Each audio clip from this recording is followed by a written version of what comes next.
All right, so this week in Pax Day, the devs have heard your calls and they are answering a lot of questions with regards to other features and things that they're planning to include in Pax Day that they didn't have a chance to mention during the interview that we had with them on this channel. It is a very interesting read. The words of the week are no ETA. We don't have an ETA on when we can get the PvP update, and we don't have an ETA for most of the various things that they're saying they're going to be including in the future, but it is interesting nonetheless and worth going over. So hello and welcome back, all of you amazingly professional consumers of Pax Day and Pax Day related content out there. I'm Eltari, the professional gamer, and this is another episode of the PAX Friday Review, the show where we talk about the fun, interesting, new, and exciting information that has come out for PAX Day over the last week. And like I said, we do have a short Q&A that is answering our, what Mainframe called our pressing questions. And a lot of you in the community, including in the comment sections of all of my videos as well, have been asking a lot of these questions. So I'm actually really glad that Mainframe answered a lot of them and we have an opportunity to talk about them now. But we're going to just dig straight into that. Now, this particular announcement was made over on Pax Dei's official Discord. So we're going to head over there now and we'll talk about all of that and a little bit more. I'll see you over there. All right, and here we are on Pax Dei's Discord. Now, like I said, it's a short Q&A on our pressing questions, and they did want to take some time to just answer a lot of the questions for things in the community, especially right after the interview came out. Some people were pretty upset that certain topics weren't covered or they weren't covered in the way that they wanted. So I feel like this is a way for Mainframe to kind of try and answer some of those things. Now, like I mentioned during the intro, the word of the week is no ETA. So a lot of these things don't have expected times that they're going to be giving them to us, but they are things that they have on their radar that they know are important, and they just have prioritized different things right now. But some of these are coming sooner rather than later. Some are further down the line, and some of them they are intentionally not including, and they give a little bit of a reasoning here. So let's go ahead and break into it. The first little section here is on social and clans. When will we get upgraded clan permissions? These are things, permission changes are in the works. They can't share an ETA, but it is something that they're expecting to come sooner rather than later. When we're talking about when will we have upgraded clan permissions, though, it is important that we talk about what upgraded clan permissions are. When we say when we will have them, we kind of need to say what they are that we are getting. I do believe that this is going to be certain things like kind of expanded roles in clans specifically as well, like an initiate role that has have very limited access to a lot of different things. This is also potentially going to include being able to have doors in certain areas that players can't access unless they have certain permission levels in their clan or their knighthood or whatever it might be. I think that is what is being spoken about here and being referenced to, because that's what a lot of developers have mentioned in chatter in just the Discord over the last couple of weeks, but we'll see what it is when it comes. Then we also have, can we invite someone to a group without being in front of them? This is something that they intend to be a feature in the future, but right now there is no ETA. They also answered it would be nice to have groups larger than 6. They would agree. However, it is a more complex UI thing. So this is, I believe, in reference to having raid groups or having multiple groups kind of stacked together, and it's something that they're looking to be able to do. It's just something that isn't coming anytime soon because their UI team is working on other stuff, it would seem. Now, in terms of building, when asked about being able to just pick up containers and move them without having to destroy and rebuild them, would be great. They agree, and it's something that they have added to their backlog, but no ETA. When they also answered the age-old question of when we'll be able to stop having trees grow through our foundations. They say what they've said in the past as well, which is it's quite complex and they're still investigating it.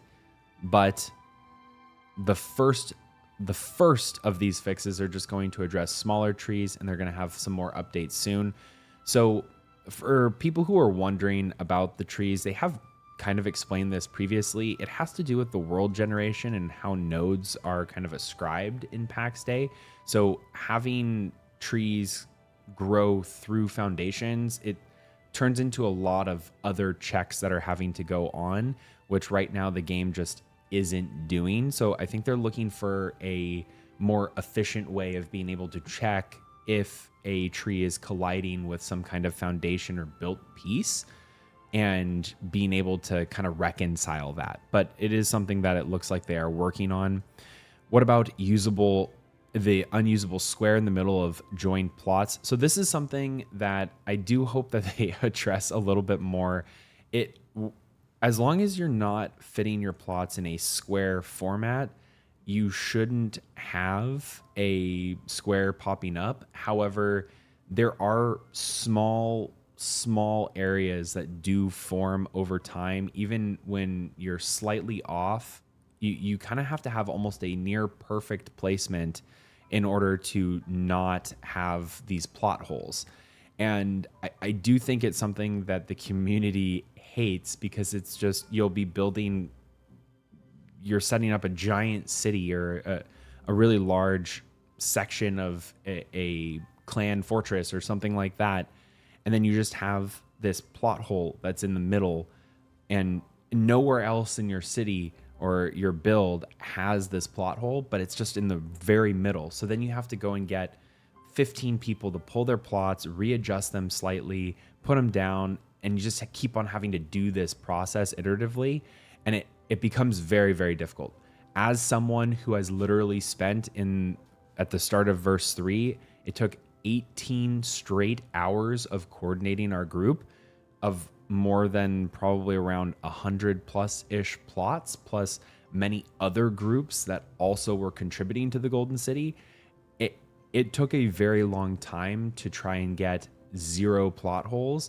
We did it, and then one thing changed and 4 different plot holes all popped up. It was a traumatizing experience. So it is a problem, but it's something that they're saying is unlikely to change, and players will need to work around it with plot placement. So that 18 hours that has been invested is just something that's going to continue to be invested. That's just how it is.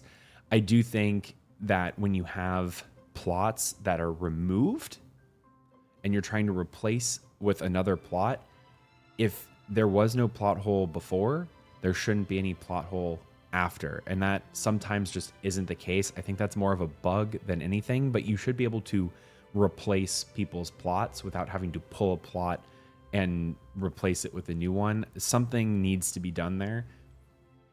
Being able to transfer plot ownership would be a great feature so that we can avoid that in the future. What about changing the shape of plots? They say, nope, it is not going to happen, but that is mostly associated with square plots could eliminate gaps, but only if they also remove the free placement. Basically, they're saying you either are going to get locked onto a grid, or you can have free placement and have to deal with some of these plot holes.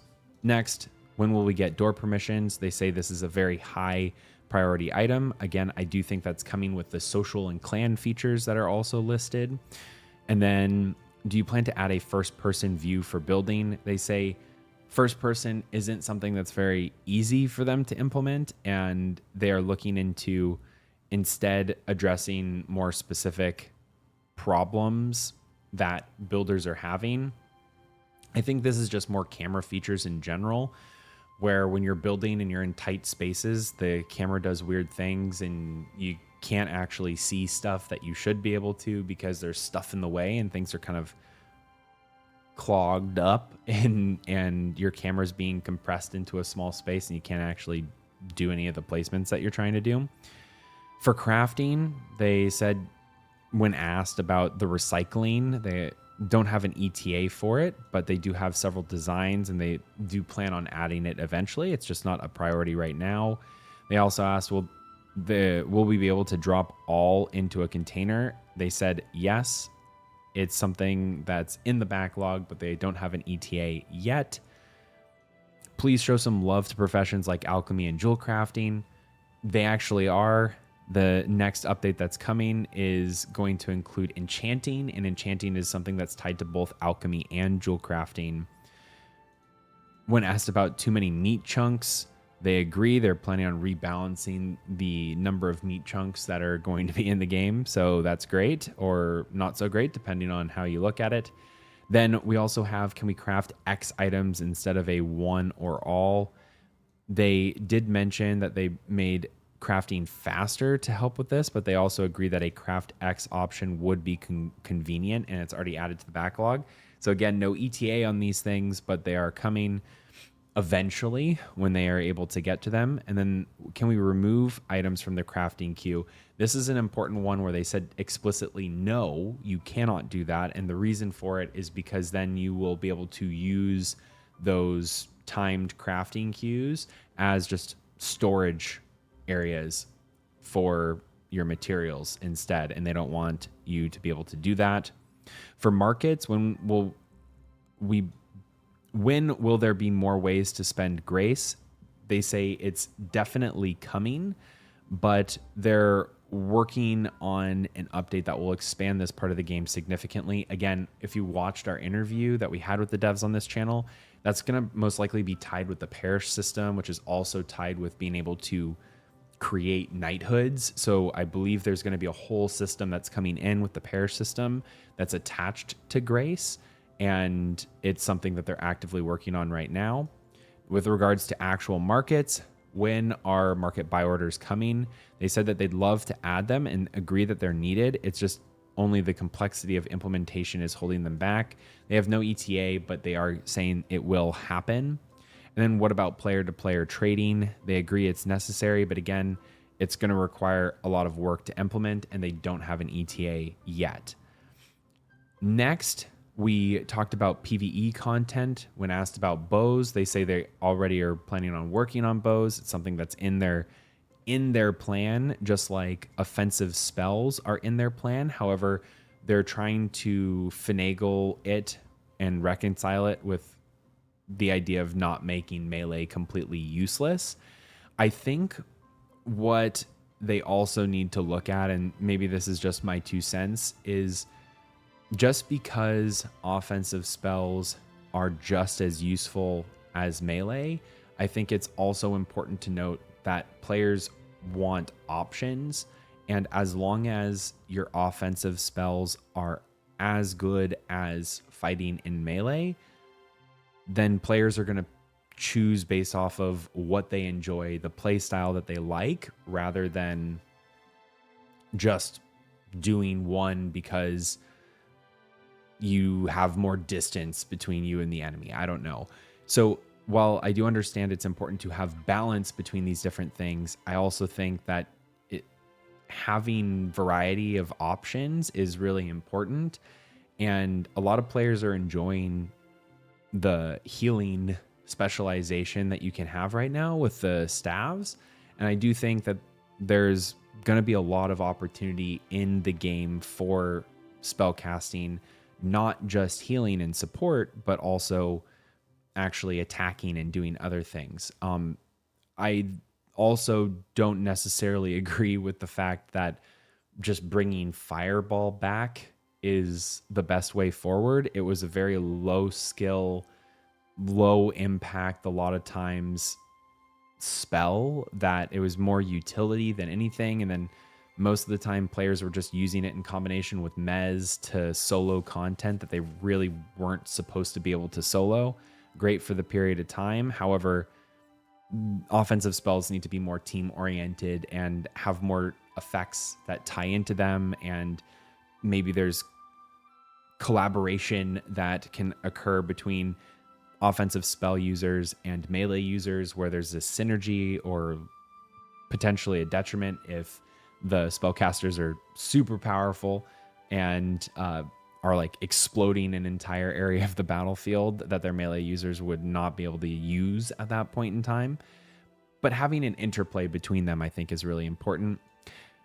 They also said that they'd like more enemy varieties, dungeon bosses, and world bosses. This is something that they're slowly working on, and they specifically mention here that their small team is the thing that's holding them back on this, and that it is something that they are working on actively. It's just not something that they can work on very quickly with all of these other things.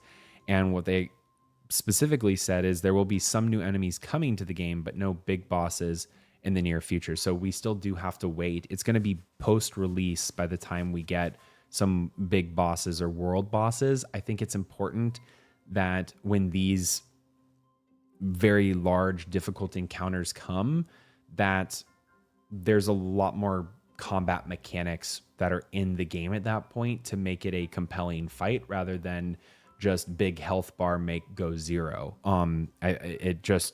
It's not a compelling gameplay loop if you just have to fight something that's explicitly hard without there being offensive spells and more things that you have to think about when you go and fight it, rather than just, left clicking, using your spells that you have some more interplay, have some more interactions with the world. Even you might have to be dodging around things and even have the whole world is kind of transforming as this boss fight is occurring.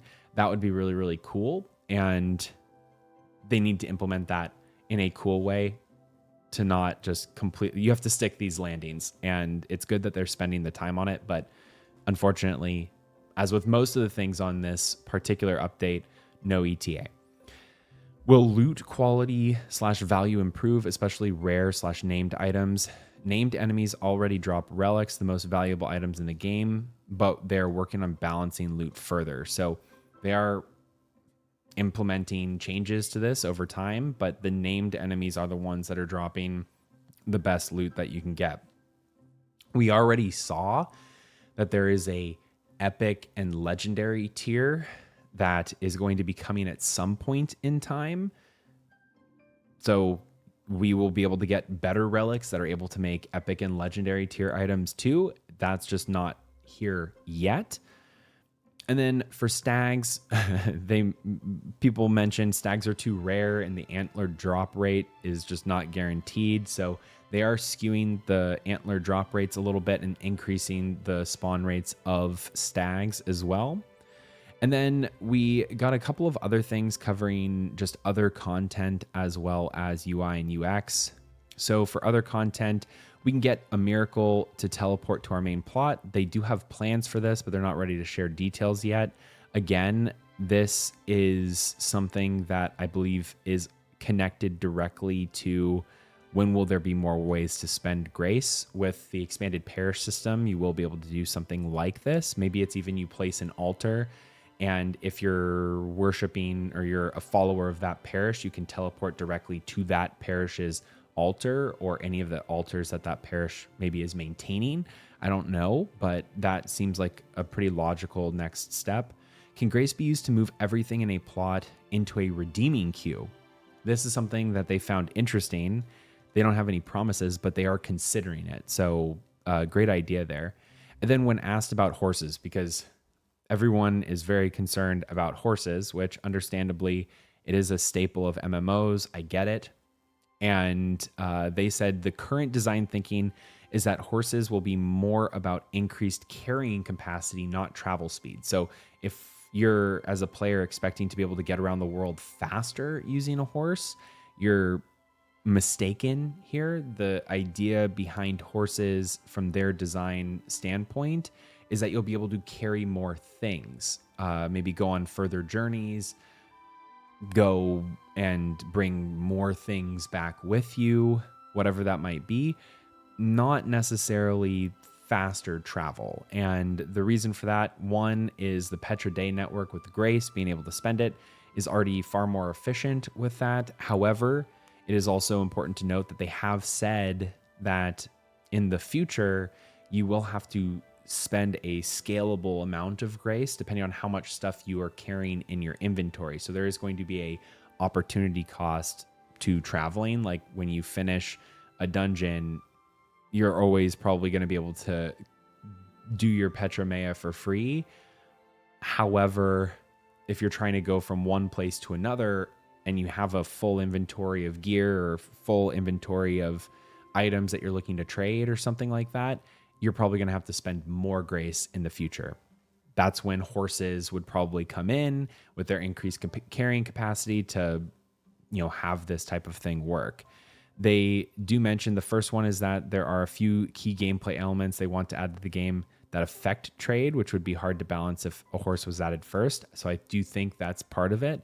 And then the second is that the horse is a very big feature, and they think that there's other more pressing gameplay elements that they need to add, like knighthoods and parishes, before they actually add the horses. And they did mention that in the interview that we had with them too. When they were asked about weather, they said they just added the new clouds and the new atmosphere, but they also have a weather concept, and they want the weather to impact gameplay, not just visuals, but it's going to take time for them to implement. We are getting RP outfits for dye and customization. It's something that's planned, but it's competing with other gameplay priorities, so they, again, don't have an ETA, unfortunately. For lanterns and torches, the reason why they were removed was because it was causing a lot of very difficult technical issues with lighting. So they don't have an ETA, but they are saying that they will be coming back. And then when asked about tabletop items like plates, forks, and knives, as well as other decorations like chairs, tables, flower pots, taxidermy, different walls, curtains, grounds, they also say more is incoming. When asked about more flowers, they also said that is incoming too, which incoming, I believe, means the next update, we're going to be getting a lot of these different assets coming in. And then another interesting one here, other than small animals like squirrels, they said they do plan to have more small animals in the game, but it's something that they don't have an ETA for. When asked about being able to craft flags, which I would hope flags also include banners as well, like maybe carryable banners, that would be absolutely cool. They said, great idea. They already added it to the backlog. Mainframe, please also not just have flags, but also have banners. It would be great if we had an expanded clan heraldry system as well. It's a great kind of initial pass, but having more opportunity to customize the heraldry would be great. I feel like that's something that hasn't been touched in forever, and it would be great to have those things improved in the future too. And then they also said for small trees as decorations, not for chopping, they said they've reduced smaller trees because they distracted from gameplay and made chopping mechanics harder to understand. They may tune this further, but likely towards simplification rather than adding more. So they might not have understood this question in particular, because I believe what is being asked here is, will we be able to place trees as decorations for our builds, not necessarily place or plant trees or do something with regards to being able to chop them. It would be really nice if we could plant our own trees. However, we're already trying to deal with another problem associated with trees, meaning they're growing through people's foundations, and that's more annoying to people than being able to plant those trees. So I think it's just a technical issue with trees that they need to get over first. Then can you add more animations like pointing and other things? They said, yes, more will come, but they just don't have an ETA for that. And then when talking about UI, please increase the zoom levels on the map, both in and out. They already are sending that over to the UI team. What about a /chat command? That's coming, but they don't have an ETA. Can we get more UI customization? They'd love to, but it's going to take time because of other priorities. I think it would be great if we could move stuff around at some point. That would be a great feature to have. A lot of MMOs have it. That's something that they probably are going to add in the future. Can party members be shown on the compass? They said absolutely yes, and the UI team's going to work on it. And then for the camera tool, this is something that's near and dear to my heart specifically. So that's when you hit your camera button, whatever you have it bound to, especially when you're in a home valley, not anywhere else. You can't enter it unless you're in a home valley. You suddenly become invisible. So it's something that they are going to fix, but it's a very low priority. It really only affects people like yours truly who are recording content for the game, and you can't see when I'm recording, you can't see Altari in game because he disappears once I enter camera mode. That's a different thing in its entirety. And they said thanks. So hopefully next week we do get some more information on when we can expect this. I think it's entirely possible. They said that this update is going to be coming before kids are back in school.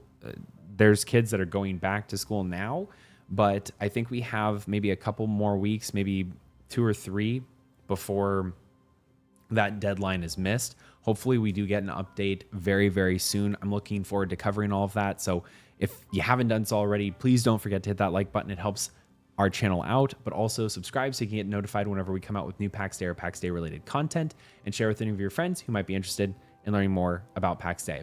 Special shout out to all of our channel members who are financially supporting the channel. I really do appreciate it. Thank you so much for your support. And until the next video, I'm Altari, the Professional Gamer.